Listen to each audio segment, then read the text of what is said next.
Ito si Kuya, oh. Ayan. Nagpa-parking, sabi niya napapanood daw niya ako. Sa YouTube natin ha, sa channel natin, Team Kasamaritan. Binuyo niya kanina yung cellphone niya. So, salamat kung ganun kahit pa paano eh.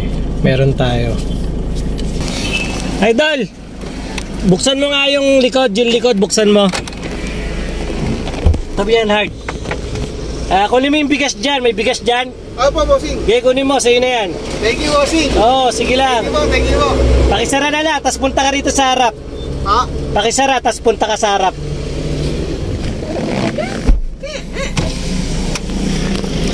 Idol. Sige, dagdag mo na to. Thank you po. Sige, welcome. Saka patas eh, okay yan, patas sa buhay. Oo po. Sige. Meron pa kasi pakain natin sa pamilya natin yung galing naman sa San Bakit. Okay, God bless lagi, Idol. God bless din, bossing. Thank you. Sa inyo. Ingat. Salamat. Ingat. God bless.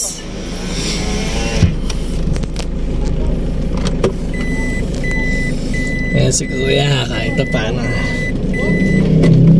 Ayan.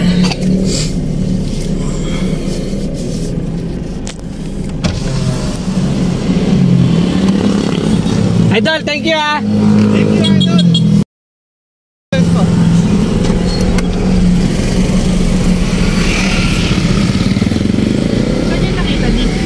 Sa YouTube, pagdating pa lang natin, tinitignan na niya tayo, tapos sinawakan niya cellphone niya. Tapos sinerch. Ayun, pagka ano natin kanina eh, ayun sabi niya sa atin.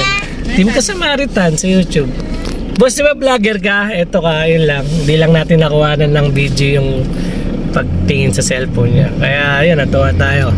Kahit pa paano binigyan natin biyaya si Sir. So kasama pala natin si Madam Cher, saka si Madam Liit.